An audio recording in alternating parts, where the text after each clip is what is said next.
अस्सलाम वालेकुम। मई 2013 के इंतखाबात में बहुत से सवालात हैं जिसका जवाब मांगने के लिए आज भी इमरान खान जो हैं वो डी चौक में मौजूद हैं। तमाम सियासी जमातों ने बशमूल PMLN इन इंतखाबात के हवाले से सवालात उठाए।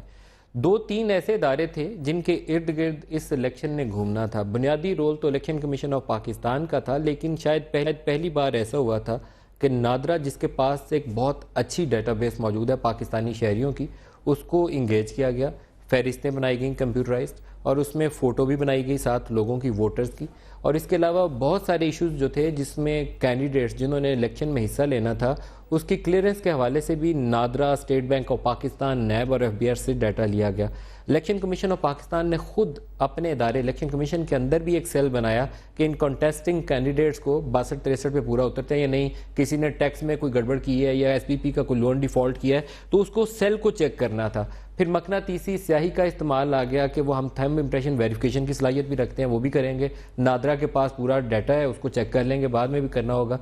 हुआ ये कि इंतखाबात जैसे ही ख़त्म हुए उसके कुछ ही अरसे बाद वो धांधली के इल्ज़ामात शुरू हो गए, और फिर इस वक्त सूरत हाल आपके सामने है कि 44-45 डेज़ इमरान खान तहरीक इंसाफ वाले जो हैं वो यहाँ मौजूद हैं और एहतजाज का अमल जारी है। लेकिन नादरा के चेयरमैन जो उस वक्त मौजूद थे, उन्होंने एक बड़ा अहम काम किया। उन्होंने कुछ ऐसे हलके खोले, उनका ऑडिट रिजल्ट सामने लाए, तो पता चला कि 7-8% से ज़्यादा वोट ऐसे हैं ही नहीं जिसकी तस्दीक हो सकती है।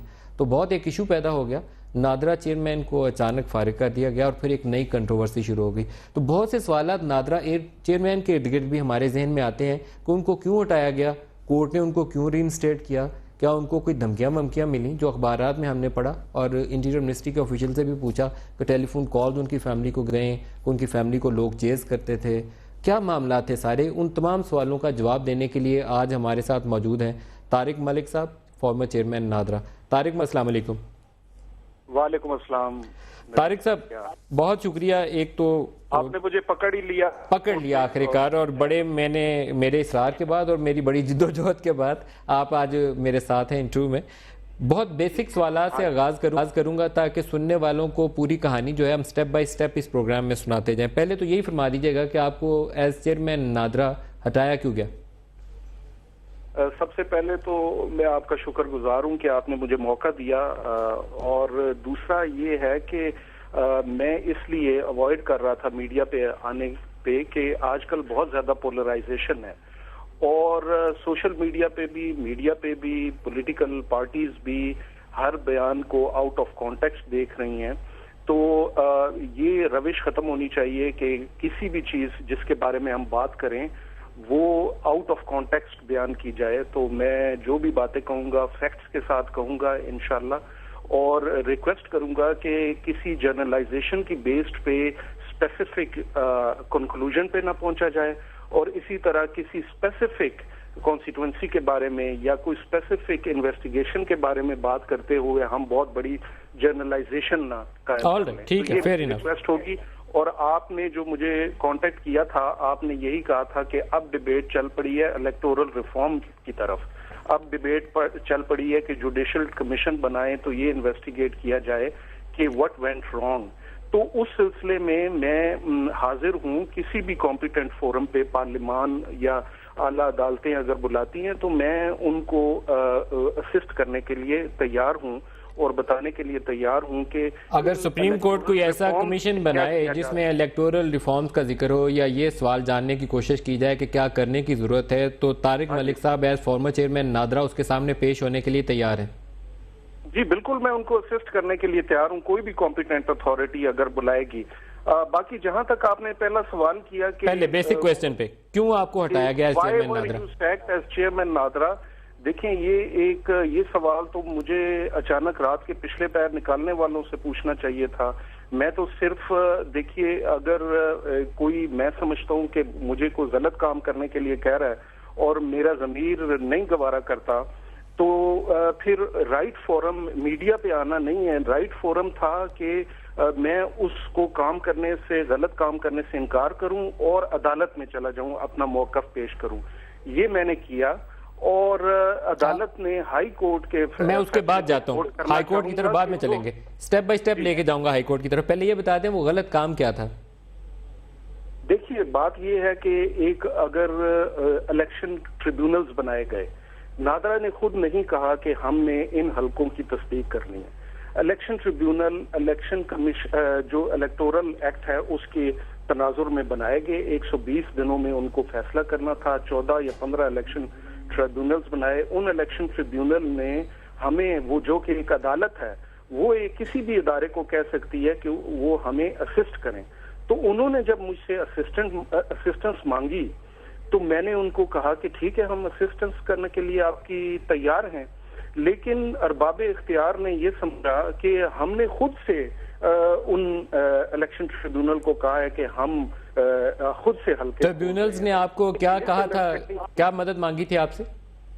उन्होंने हमें ये कहा कि देखें, जो हल्के जिसमें धांधली का इल्जाम है उन हलकों की हम तहकीकात करेंगे और जो चैलेंजर है या जो डिफेंडर है या जो रिटर्निंग कैंडिडेट है उनको बुलाएंगे, उनके आर्गूमेंट सुनेंगे। उसके बाद अगर वोटर लिस्ट पे थंब इम्प्रेशन को वेरीफाई करना पड़ा और डिटेल इन्वेस्टिगेशन की जरूरत हुई तो क्या नादरा जो है वो उनकी मुआवनत कर सकता है। तो मैंने ये कहा कि आप एविडेंस जो हमें भेजेंगे उसको हम कोशिश करेंगे। क्या कोशिश किए बगैर ही हम, मेरा ये कहना उनसे बनता था कि हम ये काम नहीं कर सकते। तो मुझे जो उस वक्त हल्के दिए गए, शुरू में तो 3-4 आए, फिर टोटल जब मैंने रिजाइन दिया तो 14 हल्के थे, जिसमें 8 का काम हमने करके दे दिया था। आप बता सकते हैं ज़हन में है कि इब्तदाई तौर पर कौन से हल्के आए थे? वो कौमी कराची वाली सीट्स के वो 2 हल्के आए थे कराची के, वो वाले थे पहले? जी देखें, मुझे वो सीक्वेंस तो याद नहीं, क्योंकि अब मैं चेयरमैन नादरा नहीं हूँ, 9 महीने हो चुके हैं छोड़ी है जॉब। तो लेकिन ये है कि NA 202 मुझे याद पड़ता है आया था, NA 256 आया था, NA 258 आया था, PS 9 था, PS 1 था, PS 23 था, PS 35 था और PS 14 था। इसके अलावा जो हैं हल्के वो भी आए थे, उनके मुझे नाम नहीं याद, लेकिन ये है कि ये रिपोर्ट्स हमने फाइनलाइज करके इलेक्शन ट्रिब्यूनल को बताई। अच्छा, जब इलेक्शन ट्रिब्यूनल ने हमसे राब्ता कायम किया तो उस वक्त भी काफी धांधली के इल्जामात लग रहे थे और मुल्क में पोलराइजेशन थी। तो हमने, इलेक्शन कमीशन ने कहा कि जब तक ये रिपोर्ट आप हमें नहीं बताते, दिखाते या ऑफिशियली सबमिट नहीं करते, आप इसको डिस्क्लोज नहीं करेंगे, क्योंकि वो पब्लिक डॉक्यूमेंट नहीं, जब तक बनता वो डिस्क्लोज नहीं किया जा सकता था। तो हमें जब मतलब हुकूमत की तरफ से भी और कई हलकों की तरफ से अगर कहा गया कि ये हमें दिखाएं रिपोर्ट, तो वो रिपोर्ट जो है वो हम सबमिट करने से पहले नहीं दिखा सकते थे। दूसरा ये था कि हमने जब ये इन्वेस्टिगेशन की तो पूरा मैंने SOP बनाया कि रिकॉर्ड की हैंडिंग टेकिंग कैसे होगी, वीडियो कैमरास पे रिकॉर्डिंग होगी, लोगों का एक जो इसमें इन्वॉल्व है तहकीकात करने में उनका कोड ऑफ कॉन्डक्ट पे उनको साइन करना होगा, उनको ओथ लेना होगा, जो तमाम इंटरनेशनल स्टैंडर्ड हैं उसको फॉलो किया गया। इंडिपेंडेंस जो है वो बहुत जरूरी थी। तो मैं ये समझता हूँ कि ट्रांसपेरेंसी को आपने इंश्योर किया कि कहीं वो कंप्रोमाइज ना हो जाए।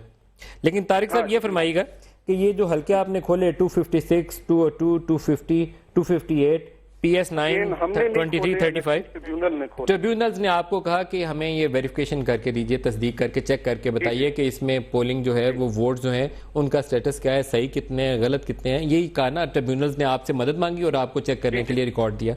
उसकी आपकी फाइंडिंग्स क्या थी? अब ओवरऑल जो फाइंडिंग है वो मतलब ओवरऑल फाइंडिंग तो मेरे पास मोटी मोटी जो हम वो प्रोसेस क्या था और वो हलकों का जो नताइज हैं वो हमने सबमिट कर दिए इलेक्शन ट्रिब्यूनल में। अब ये हलके पे डिपेंड करता है। मसलन उसमें कई हलके ऐसे थे, मुझे अब याद पड़ता है क्योंकि अब मेरी उस रिकॉर्ड तक एक्सेस नहीं है, कि मुझे ये याद है क्लियरली कि PS 35 में आउट ऑफ कॉन्स्टिट्यूएंसी वोट कोई नहीं आया था, डुप्लीकेट वोट नहीं आइडेंटिफाई हुए थे। लेकिन NA 202 में जो अंगूठे पड़े गए थे उससे काफी धांधली के इंकशाफात हुए। तारिक साहब, अगर मैं पैटर्न की बात करूं कि ये जो 7 बेसिक इंडिकेटर्स आप बताते हैं चेक करने के बाद, तो ये पैटर्न हमें क्या शो करता था कि उसमें से कितने ऐसे वोट्स थे जिसमें थंब इम्प्रेशन जो रीडेबल था, उसमें कितने ऐसे थे जो मैच नहीं करते थे? पैटर्न की बात सिर्फ कर रहा हूँ। ये देखिए ना कि जो शुरू में हमने किया तो वहां तो 65% जो थे वो बैड क्वालिटी इमेजेस थे, वो वेरीफाई नहीं हो सके। फिर उसके बाद PS35 में 57% के करीब थे, PS23 में 56% थे, लेकिन कई ऐसे भी हल्के हैं कि जहां PS1 मुझे याद है कि 45% जो थे वो सिर्फ बैड क्वालिटी के थे।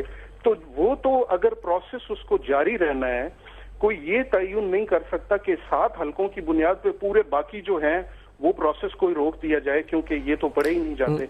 मैं आगे से आपके मैं पूछता जाता हूं ताकि मेरे सुनने वालों को समझ आती जाएगी। ये 57%, 63% और 65% बैड क्वालिटी के थे, लेकिन जब आपने वो वाले जो रिमेनिंग गुड क्वालिटी वाले फिंगरप्रिंट्स थे और उनके जो आईडी कार्ड नंबर्स थे उनको मैच किया तो उसकी फाइंडिंग्स क्या थी? उसमें से जेन्युइन वोट्स कितने थे और उसमें से कितनी शरह वो थी कि जिसमें आईडी कार्ड नंबर और थंब इंप्रेशन आपस में मैच नहीं करता था, या मल्टीपल डुप्लीकेट वोट्स है? ये अभी इस वक्त तो नहीं, एयरपोर्ट पे मेरे पास सारा डेटा ना। मैं आपको ये बता सकता हूँ कि जैसे NA202 है, उसमें हमें पता चला कि काफी आउट ऑफ कॉन्स्टिट्यूएंसी वोट भी हैं। आउट ऑफ ये पता चला आउट ऑफ कॉन्स्टिट्यूएंसी जो उस कॉन्स्टिट्यूएंसी पे रजिस्टर्ड नहीं थे।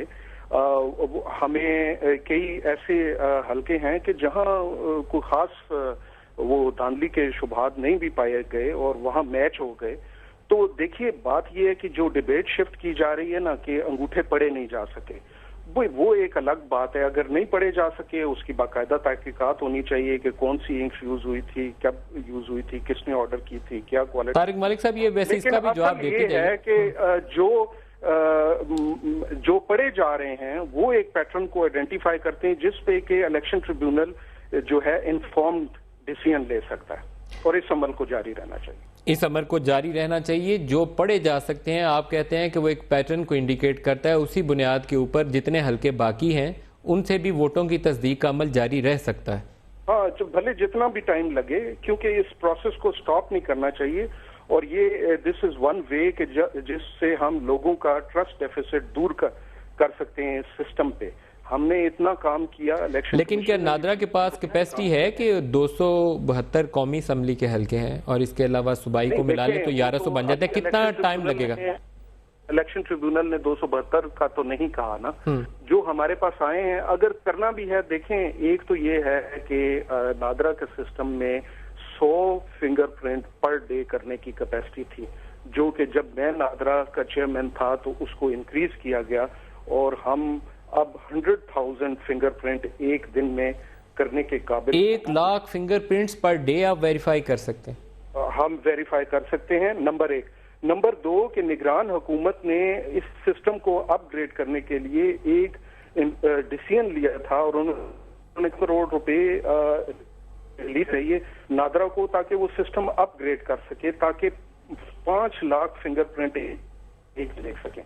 अच्छा, एक बात बताइएगा, अगर ये अभी जो आपस में इनकी डिस्कशन चल रही थी कि 30-40 कौमी असम्बली के हल्के जो हैं उनको खोल के तो वहां पर वोटों की तस्दीक कर लें, तो अगर 30-40 कौमी असम्बली के हल्के खोलने हों तो उसमें नादरा कितने दिनों में ये प्रोसेस मुकम्मल कर पाएगा? ये अब कैलकुलेशन करनी पड़ेगी। 1 लाख अगर एक दिन में नहीं 2 दिन में भी कर सकते हैं तो ये हो सकता है काम, मतलब 3-4 माह में हो जाएगा। ये 3-4 माह में ये काम मुकम्मल किया जा सकता है, इट्स डूएबल। अच्छा, वापस मैं आपको लेके चलूं, आपने रिपोर्ट सबमिट कर दी ट्रिब्यूनल्स को, जो आपको काम दिया गया था, अदालत ने, जज ने काम दिया, आपने करके उनको वापस दे दिया, आपके जिम्मे जो काम था पूरा हो गया। आपका इशू कैसे खड़ा हुआ जब आपको रिजाइन करने के लिए कहा गया? उसकी वजह क्या बनी? देखिए, मैं एक दफा फिर वो इस बात में नहीं जाऊंगा। मैं ये आपको कहूंगा कि इस्लामाबाद हाई कोर्ट में जब मैंने भी अपना मौकफ बयान किया और हुकूमत ने भी मौकफ बयान किया, तो इस्लामाबाद हाई कोर्ट ने एक चार्जशीट इशू की हुकूमत के खिलाफ, और उनके ये वर्ड हैं कि हुकूमत ने जो मुझे डिसमिस किया उनकी मैलाफाइडी इंटेंशन थी, उन्होंने मुझे हरास किया, उन्होंने विक्टिमाइज किया, फ्राइटनिंग ऑफ कॉन्सिक्वेंसेस किए के टर्म उन्होंने यूज की। तो मैं समझता हूं कि मैं जो इस्लामाबाद हाई कोर्ट का फैसला है उसने मुझे विंडिकेट किया है, और इसके बावजूद हुकूमत ने कोई भैंस चोरी टाइप मुकदमा बना के और ईसीएल पे डाल दिया है। हालांकि वो लोग अगर मुझ पे कोई मिस डिक्लेरेशन का केस वो बनाते हैं तो वो आरओज या वो प्रिजाइडिंग ऑफिसर जिन्होंने गलत नताइज अगर सबमिट किए या एक जीरो एक्स्ट्रा लगा दिया, क्या उन्होंने मिस डिक्लेयर नहीं किया? क्या उनको ईसीएल पे नहीं डालना चाहिए? क्या उन पे मुकदमात नहीं खोलने चाहिए? क्या जिन्होंने बोगस वोट डाले हैं उनको नहीं प्रोसिक्यूट करना चाहिए? तो मैं ये फैसला तो जो है वो अदालत पे ही छोड़ता हूँ और अदालत ने दे दिया है मेरे हक में। क्या ये बात दुरुस्त है तारिक मलिक साहब? क्योंकि मैं कुछ चीज़ों से वाकिफ़ हूँ, लेकिन मेरे सुनने वाले हैं वो मैं आप ही की ज़बानी चाहूँगा कि वो सुने।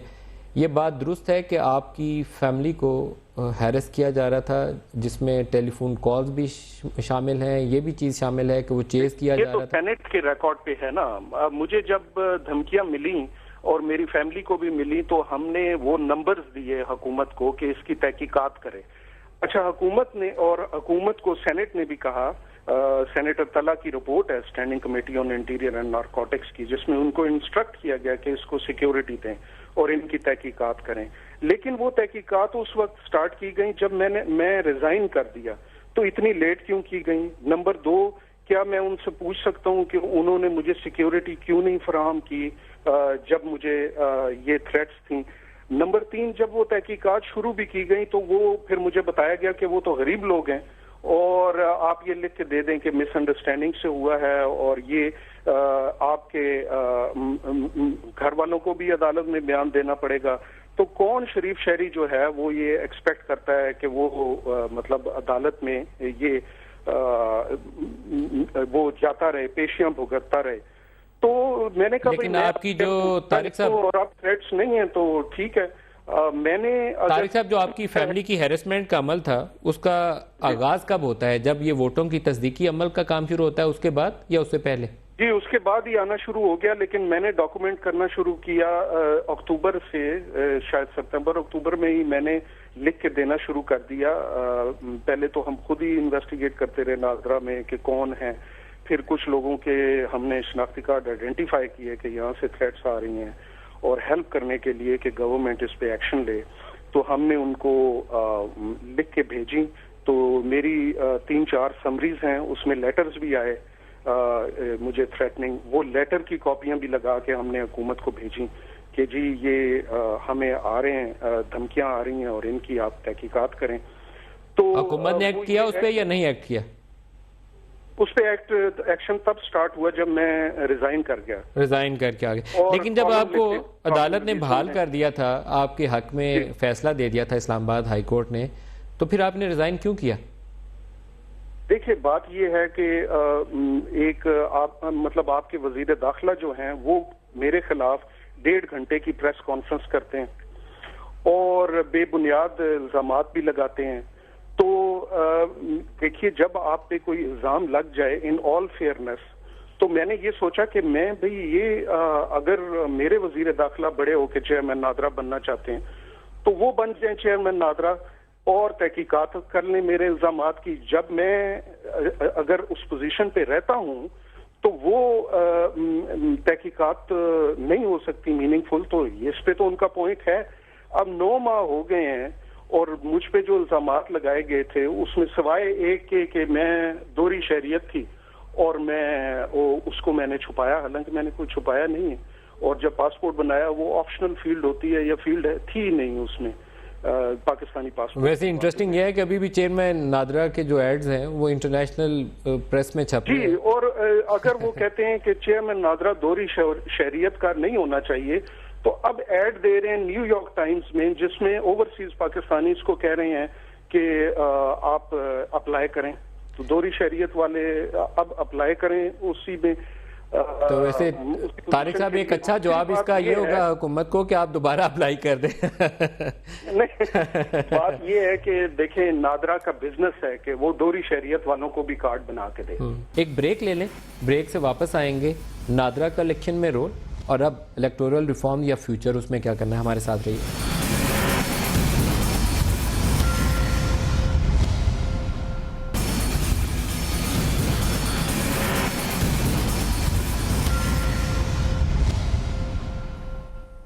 प्रोग्राम में दोबारा खुशामदीद कहते हैं। फॉर्मर चेयरमैन नादरा तारिक मलिक साहब हमारे साथ हैं। तारिक मलिक साहब, ब्रेक में मैंने यानी 256, 258 इनके नताइज का कुछ स्कैन करके देखा है।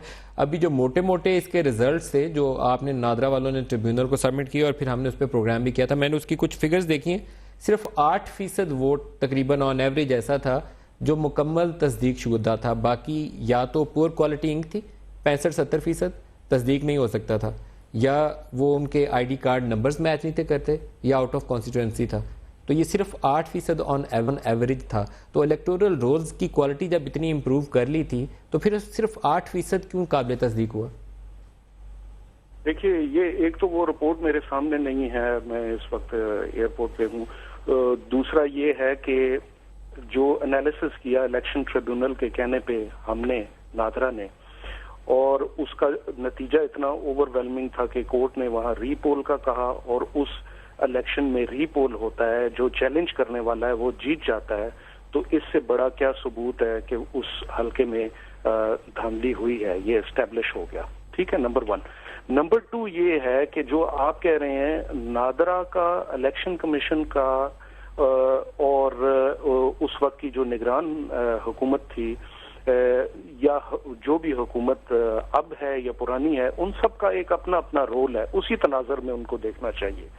इलेक्शन कमीशन का काम है इलेक्शन कंडक्ट कराना। नादरा एक टेक्निकल आर्म बन गया इलेक्शन कमीशन की, जिसमें उसने उसको असिस्टेंस प्रोवाइड की। वोटर लिस्ट जब पुरानी 2008 की देखी गई तो उसमें काफी किंक्स थे, उसमें काफी खराबियां थी, और नादरा के पास, क्योंकि नादरा ने मोर देन 90% लोगों को रजिस्टर कर लिया था, उनके फिंगरप्रिंट ले दिए थे, और डेटाबेस इतना जबरदस्त बन गया था कि अब आप उस वोटर लिस्ट को मैच कर सकते थे कि क्या वो वोटर लिस्ट गलतियों से पाक है या नहीं। तो मैं समझता हूँ कि तारिक साहब, लेकिन मेरा सवाल तो यह है कि जब उनके सामने एक वोटर का नाम हो, तस्वीर भी हो जो वोटर डालने आ रहा है, और आईडी कार्ड भी देख रहा हूं, तो फिर उस आरओज ने, डीआरओज ने, उस प्रिजाइडिंग अफसर ने उस फेक वोट को डलने कैसे दिया जब फोटो ऊपर भी लगी है और आईडी कार्ड भी हाथ में होना चाहिए? ये अच्छा सवाल है, और ये सवाल उसी आरओ से या प्रिजाइडिंग ऑफिसर से पूछना चाहिए, क्योंकि नादरा का इलेक्शन कमीशन का ये काम था कि वो उसको इक्विप करे, कि वो इन्फॉर्म डिसीजन करे, कि उसके पास एक वोटर लिस्ट है जिसपे उसका शनाख्ती कार्ड है, जिसपे डिफरेंट किस्म के, जिसको मैं EOI इंटरनेशनल लैंग्वेज में कहता हूँ, कि वो एविडेंस ऑफ आइडेंटिटी मौजूद हैं वोटर के, कि उसका आईडी कार्ड भी है, उसके वालिद का नाम भी है, उसकी एज भी है जिससे वो डेट ऑफ बर्थ देख सकता है, उसका एड्रेस भी है, और वो उस कॉन्स्टिट्यूएंसी में रजिस्टर भी है, और फिर उसकी तस्वीर भी है, और फिर वो अंगूठे का निशान भी लगाता है। तो उसने ये देखना है कि क्या आया ये वोटर जो है। आपके ख्याल में उन आरओज को, डीआरओज को, प्रिजाइडिंग अफसरों को सजा मिलनी चाहिए? मिलनी चाहिए, बिल्कुल मिलनी चाहिए। क्या उन्होंने मिस डिक्लेयर नहीं किया अगर उसको वोट डालने दिया? क्या ये चेयरमैन नादरा की मिस डिक्लेरेशन है कि उसको आप ECL पे डाल दें? उन आरओज ने मिस डिक्लेयर नहीं किया, तो उनको, उनका फैसला किसने करना है? जब हम ये रिजल्ट दे रहे हैं और इस रिजल्ट पे हम ये कह रहे हैं कि यहाँ out of constituency X number of vote आए, जहाँ हम ये कह रहे हैं कि ये अंगूठों के निशान जो नहीं पड़े जाते उनको तो छोड़ें, और मैग्नेटिक इंक का मसला एक तरफ रखें।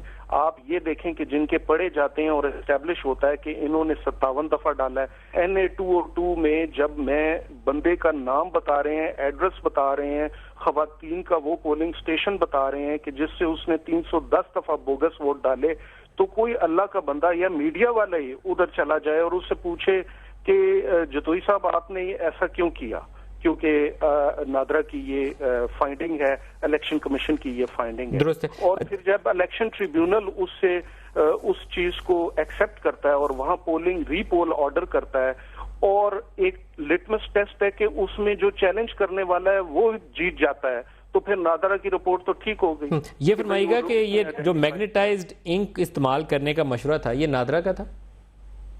देखिए, एक बात ये थी कि नादरा का ये मशवरा था कि हम बायोमेट्रिक सिस्टम लगाएं, क्योंकि हमारे पास इतने एविडेंस ऑफ आइडेंटिटी हैं लोगों के कि वो देख सकते हैं कि क्या ये वोटर वही है कि जो जिसका वोटर लिस्ट में नाम है, जिसका तस्वीर है, सारा कुछ। तो हम ये चाहते थे कि बंदे का इलेक्ट्रॉनिकली थंब प्रिंट वेरीफाई हो जाए। तो ये तजवीज़ आपने दी बुनियादी तौर पर? ये हमने ये तजवीज दी इलेक्शन कमीशन को। और इलेक्शन वो इंक कमीशन के किसने ली? मेंबरान, इंक किसने खरीदी? वो मैग्नेटाइज्ड इंक खरीदना किसकी जिम्मेदारी थी, नादरा की या आप सुने इलेक्शन ना कमीशन कि की? उन्होंने ये कहा कि ये एक्सपेंसिव प्रपोजल है और इसकी बजाय आप अंगूठों के निशान इलेक्शन कमीशन इस इलेक्शन में नहीं लिए। ये भी बहुत एक लोगों को गलतफहमी है। पिछले 30 साल से जितने इलेक्शन हो रहे हैं वहां वो अंगूठों के निशान ले रहे हैं। वोटर लिस्ट पे इस बार फर्स्ट टाइम लिए गए। फर्स्ट टाइम हुआ, दुरुस्त है। हाँ जी, taking thumbprints on counterfoils while issuance of ballot paper is a practice. That's true, no doubt about that। इस दफा पहली दफा ये हुआ था, सिर्फ वोटर लिस्ट पे डाला गया था उसको। हाँ जी, वोटर लिस्ट पे डाला गया। तो उन्होंने ये कहा कि ये तो हम 30 साल से कर रहे हैं, तो इस बार आप वोटर लिस्ट पे भी ले लें और फिर इसको मैच कर लीजिएगा। तो ये एक स्टॉप गैप मैयर थी कि चलें कोई अगर डिटेल एनालिसिस के लिए इलेक्शन कमीशन ने कहा किसने किसकी जिम्मेदारी थी इंक लेना? अच्छा, जब उन्होंने ये कहा तो हमने कहा कि अच्छा फिर ऐसी इंक यूज कीजिएगा कि जो जिससे वो पढ़े जा सकते हो अंगूठे। तो उन्होंने कहा कि वो वैसी इंक कौन सी होती है? तो हमने ये कहा कि वो इंक 1 नंबर होती है, वो 2 नंबर नहीं होती। मतलब उसमें आयरन पार्टिकल्स होते हैं, नैनो पार्टिकल्स। तो वो वाली खरीद लें जिस पे कि ये पढ़े जा सकते हैं, और जो खरीदें जो फैसला करें खरीदने की वो उसको हमसे टेस्ट करा लें। उन्होंने कहा अच्छा आप सैंपल ऑफ फिंगरप्रिंट्स भेजें। इंक खरीदी गई, टेस्टिंग हुई, रिजेक्ट कर दिया हमने कहा ये नहीं पढ़े जाते। फिर उन्होंने हमने कहा कि ये प्रॉपर्टीज वाली इंक खरीदनी चाहिए। हमारी टीम ने, मेरी टेक्निकल टीम ने, फिर टेस्टिंग हुई, उन्होंने कहा कि रिजेक्ट हो गए, कुछ पढ़े जाते हैं कुछ नहीं। तीसरी दफा फिर जो उन्होंने एक इंक वो बनाई तो उस पे पढ़े जाते थे, सारे मैच हो गए। हमने कहा कि मेक श्योर कि ये वाली खरीदें इंक। अब नादरा ने वो इंक नहीं खरीदनी थी, वो नहीं खरीदी उन्होंने, यही कर सकता था। अच्छा, कि वो लेकिन इलेक्शन कमीशन ने जो आपने अप्रूव की क्वालिटीज या प्रॉपर्टीज उस इंक की, जो आपने कहा कि ये ठीक है, इलेक्शन कमीशन ने वो वाली इंक बाद में नहीं खरीदी। अब ये तो मैं एस्टेब्लिश नहीं कर सकता ना, असम्पशन नहीं कर सकता इस पे कि जी खरीदी या नहीं खरीदी। हमने उनको दे दी, उन्होंने भी खुद नहीं खरीदी। उन्होंने PCSIR को कहा कि आप प्रोक्योरमेंट। लेकिन क्या इस पे कोई अकाउंटेबिलिटी नहीं होनी चाहिए इलेक्शन कमीशन की, PCSIR की, उन लोगों की जिन्होंने इंक खरीदनी थी, उनकी अकाउंटेबिलिटी भी तो होनी चाहिए ना कि ये तय हुआ था मैग्नेटाइज्ड हो या नहीं? तहकीकात होनी चाहिए, बल्कि नादरा को भी इन्वॉल्व करना चाहिए कि भाई आपने क्या प्रॉपर्टीज दी थी, उसके लिए भी हम तैयार हैं। हमारी जो टेस्टिंग रिपोर्ट्स हैं वो भी वो नादरा तो अब हुकूमत के कब्जे में है, तो वो खुद भी बता सकते हैं कि भाई ये रिकॉर्ड जो है वो दें। दूसरा ये है कि देखिए दो चीजें, एक और यहाँ सवाल पूछ दो चीजें थी, एक इंक खरीदनी थी और एक इंक पैड खरीदना था। क्योंकि इंक जो है ना वो इंक पैड से आपने लगानी थी, तो हमने स्पेसिफिकेशन सिर्फ इंक की नहीं दी, हमने इंक पैड की भी दुरुस्त है। अच्छा, इसको एक सवाल और मैं आपसे कर लूं। पैड भी फॉल्टी खरीदे गए क्योंकि इलेक्शन वाले दिन जो इंक पैड हमने नादरा ने कुछ देखे तो हमें ये पता चला कि इंक पैड के अंदर वो कॉटन का एक फर्म सा कपड़ा लगा होता है जो ओरिजिनल 1 नंबर इंक पैड होता है। और इन इंक पैड्स जो खरीदे गए इलेक्शन में जो यूज हुए हैं उसमें गन्ने का छिलका था, गन्ने का छिलका था, सारी इंक एब्जॉर्ब कर लेता था। अरे ये उन्होंने कैसे खरीद लिया? हाँ जी, तो ये इसकी भी तहकीकात होनी चाहिए ना, वही मैं कह रहा हूँ। कॉटन के मोटे कपड़े की बजाय आप कह रहे हैं कि गन्ने के छिलके की टॉपिंग थी जिस वजह से वो सारी इंक खुद ही चूस लेता जगह से निकले। अच्छा, अब ये भी हो सकता है कि खरीदी ठीक गई हो लेकिन ट्रांसपोर्टेशन में या बाद में चेंज की गई हो, ये भी एक चीज बता दीजिए, ब्रेक करीब आ रही है, एक सवाल का जवाब दे दीजिए। इलेक्शन कमीशन ऑफ पाकिस्तान से आज उनके एडिशनल सेक्रेटरी हैं मसूद मलिक साहब, उन्होंने कहा है कि खाली जो CNIC नंबर है सिर्फ हम उसके साथ भी वेरिफिकेशन का अमल मुकम्मल कर सकते हैं। थंब इम्प्रेशन सुप्रीम कोर्ट के कहे पे डाला था, लेकिन ये बहुत ज़रूरी चीज़ नहीं है। हम वोटर का नंबर लेकर CNIC उसको भी क्रॉस मैच करके तो तस्दीक कर सकते हैं। ये बात सही है? देखिए, बहुत सारे एविडेंस ऑफ आइडेंटिटीज है ना, तो एक को जहां शक हो तो वहां एक ही एविडेंस ऑफ आइडेंटिटी को क्यों लेना जरूरी है? मतलब बहुत सारे एविडेंस जितने अवेलेबल हैं उनको यूज करें और वो उसमें थंब इम्प्रेशन भी है, काउंटरफाइल्स भी हैं, CNIC भी है जी, उसमें थंब इम्प्रेशन भी हैं, CNIC भी है, काउंटरफॉइल्स भी हैं, 3-4 चीजें आ जाती हैं, तस्वीरें बायोमेट्रिक भी है। और मैं ये कहना चाहूंगा ब्रेक पे जाने से पहले कि यार देखें, अगर आपने पूरे पाकिस्तान के फिंगरप्रिंट मैच नहीं कर सकते तो प्रिजाइडिंग ऑफिसर्स ने जिन्होंने नताइज मुरतब किए हैं क्या वो वही प्रिजाइडिंग ऑफिसर थे? उन्होंने जो नतायज मुरतब किए उन्होंने भी अंगूठा लगाया, तो वो तो कुछ चंद हजार हैं, उनके तो कुछ दिनों में ही आप टेस्ट कर। अच्छा, ये बहुत आप एक अहम बात कह रहे हैं, मैं दोहरा के इसका सवाल आपसे कर लूं। प्रोड्यूसर साहब ब्रेक 1 मिनट लेट कर लें। 70,000 प्रिजाइडिंग ऑफिसर हैं कौमी असम्बली के, जिन्होंने फॉर्म 14 के ऊपर वो अपना अंगूठा भी लगाना था, सिग्नेचर भी करना था, और काउंटर फाइल्स पे ऊपर भी उनकी थंब इंप्रेशन और सिग्नेचर होनी चाहिए। ये मैच करने के लिए तो मेरे ख्याल में 2-3 दिन का अमल है। 70,000 है। और दूसरा ये है कि अगर अंगूठा ना पड़ा जा सके तो मैंने एक सॉफ्टवेयर भी बनाया है सिग्नेचर मैचिंग का। अच्छा, तो सिग्नेचर भी मैच किए जा सकते हैं। अच्छा, सिग्नेचर्स भी मैच कर सकती है। नादरा के पास ये कैपेसिटी मौजूद है कि सिग्नेचर्स भी मैच कर सकती है प्रिजाइडिंग ऑफिसर्स के। जी जी। तो ये तो मेरे ख्याल में इससे तो बेहतर हो नहीं सकता कि आप तजवीज़ करते हैं कि इन प्रिजाइडिंग ऑफिसर्स का ही पहले ऑडिट कर लें, वोटों को बाद में देखेंगे। जी, क्योंकि सारा जो ये मैं सुन रहा हूँ चैटर हो रहा है इस पे वो उस पे आरओज और प्रिजाइडिंग ऑफिसर के रोल पे हो रहा है ना, तो आप वो देख लें कि क्या ये वही थे। नंबर 2 ये देख लें कि क्या वो कौन सी कॉन्स्टिट्यूएंसीज हैं कि जिनके अभी तक तो फॉर्म 14 जो स्टेटमेंट ऑफ काउंट होता है रिजल्ट का, वही नहीं अनाउंस हुआ। ब्रेक ले लें, ब्रेक के बाद तारिक मलिक साहब से इस पर भी बात करेंगे। हमारे साथ रहिएगा।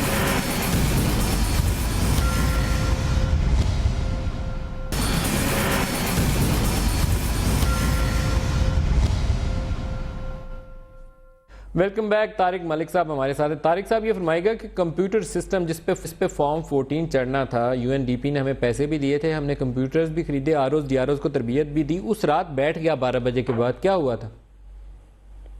देखिए वो अब I don't know, election NADRA की तो उसमें कोई इन्वॉल्वमेंट नहीं थी, वो तो इलेक्शन कमीशन ही बेहतर बता सकता है। लेकिन मैं आपको एक टेक्नोक्रेट ये बता दूं कि जब भी आप कंप्यूटराइजेशन करते हैं और ऐसे सिस्टम बनाते हैं, तो वो सिस्टम ट्रांसपेरेंसी को इन्फोर्स करते हैं, उन पे चेक्स एंड बैलेंसेस होते हैं।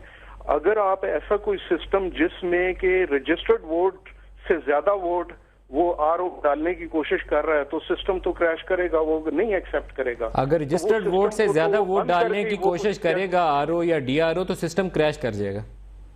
आरओ या प्रिजाइडिंग ऑफिसर या whoever is in charge, if he or she enters the data कि जो सिस्टम में चेक लगा हुआ है कि भाई उससे ज्यादा रजिस्टर्ड वोट से ज्यादा नहीं हो सकते, या एक कॉन्स्टिट्यूएंसी एक पोलिंग स्टेशन में इतने ही वोट हैं, तो वो तो नहीं सिस्टम एक्सेप्ट करेगा। अरे ये तो बड़ी जबरदस्त बात बताई आपने। तो मैं आपको बता रहा हूँ उसमें उस सिस्टम का बेचारे का क्या कसूर है। कंप्यूटर को तो नहीं पता कि वो अगर 1500 वोट की बजाय 7500 वोट डाल देता है वो सिस्टम एक्सेप्ट नहीं करेगा, और फिर आप उसका हाथ से नतीजा बनाएंगे, और नतीजा ये होगा कि जब उसकी इन्वेस्टिगेशन होगी तो आप कहेंगे उप्स, एक 0 ज्यादा लग गया था।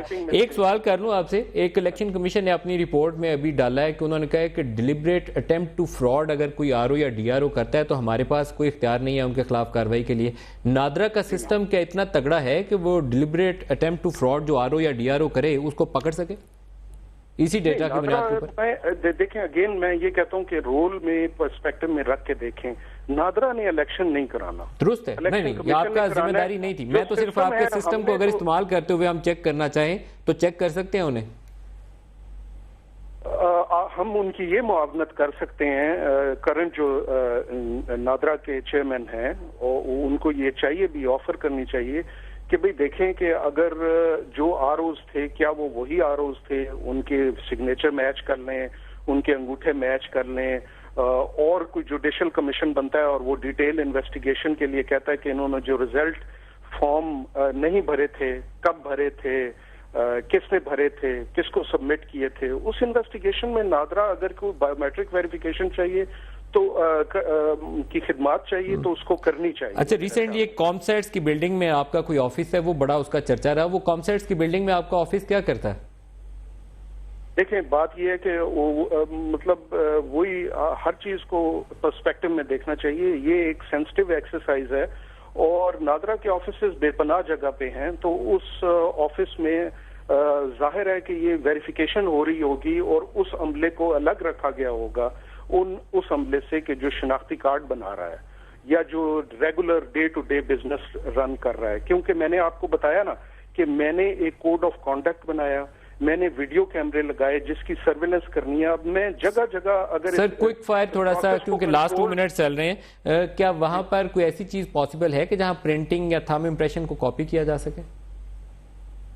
ये अब मैं नहीं कह सकता ना, मैं वहां हूं नहीं, मेरा नहीं। लेकिन क्या उस फैसिलिटी में ऐसी कोई मशीनें दस्तयाब हैं?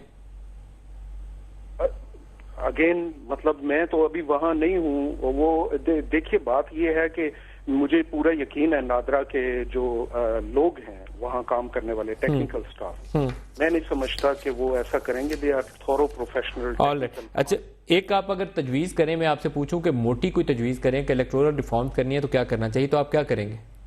बायोमेट्रिक सिस्टम डेवलप करें, पोलिंग स्टेशन को आखिरी दिन चेंज ना करें, पोलिंग स्टेशन जो है वो 1 महीना पहले हो जाने चाहिए। सिस्टम जो है वो ऐसा डेवलप करें कि रिजल्ट की मैनेजमेंट हो, जिसमें ये चेक्स हों कि रजिस्टर वोट से ज्यादा आरओ प्रिजाइडिंग ऑफिसर को पाबंद बनाएं कि वो इलेक्ट्रॉनिक सिस्टम में उनको ट्रेन करें कि वो कैसे रिजल्ट डालें। नंबर 4 ये है कि ये जो इनकी स्क्रूटनी होती है कैंडिडेट्स की, उस पे बात रह गई। मैं आपको बताना चाहता था कि नादरा ने ये इक्विप किया कि आर्टिकल 62-63 की ट्रांसलेशन ऐसे करें कि सादिक को अमीन वो है कि जो बैंक लोन डिफॉल्टर नहीं है, जो नैब के जिस पे मुकदमे नहीं है, जो दोहरी शरीयत वाला नहीं है, क्योंकि वो इलेक्शन नहीं लड़ सकता। स्क्रूटनी हो ही नहीं सकी। आज जो इलेक्शन कमीशन की रिपोर्ट है वो कहते हैं टाइम ही नहीं था, स्क्रूटनी नहीं कर सके। सिस्टम क्यों नहीं चलाया गया? वो सिस्टम चलाना नादरा ने तो नहीं था ना, वो सिस्टम तो उन लोगों ने चलाना था कि जिन्होंने स्क्रूटनी। अच्छा, लास्ट क्वेश्चन आपसे पूछ लूं, क्योंकि मेरे प्रोड्यूसर साहब कह रहे हैं कि एंड पे आ गए हम प्रोग्राम के।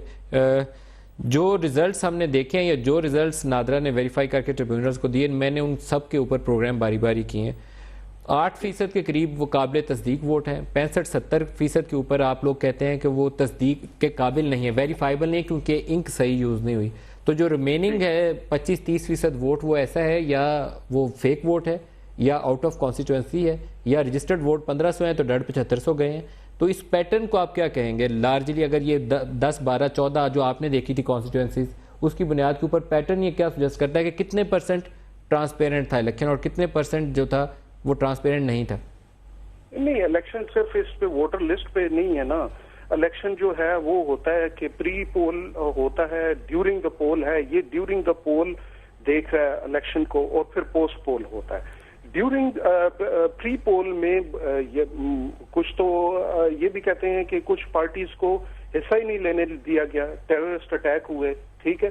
फिर वोटर लिस्ट कैसे बनी वो उसको देखना जाना चाहिए। ड्यूरिंग द पोल ये देखा जाना चाहिए कि प्रिजाइडिंग ऑफिसर आरओज के क्या थे।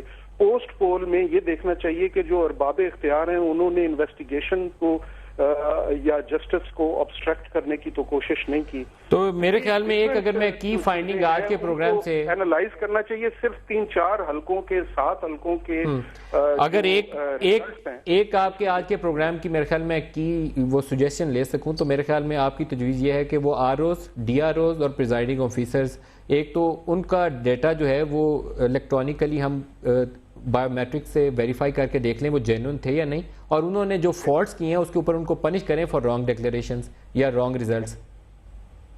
जी बिल्कुल, या और सिर्फ पनिश करना नहीं, हमारे मुआशरे में ये है कि इस पे लेसन लर्न करें और फिर ऐसे सिस्टम बनाएं जो फुल प्रूफ हों कि वो आइंदा कर ही ना सके। तारिक मलिक साहब, फॉर्मर चेयरमैन नादरा, बहुत चुके प्रोग्राम में आप हमारे साथ रहे। आज के प्रोग्राम से इतना ही, इजाजत दीजिए, खुदा हाफिज।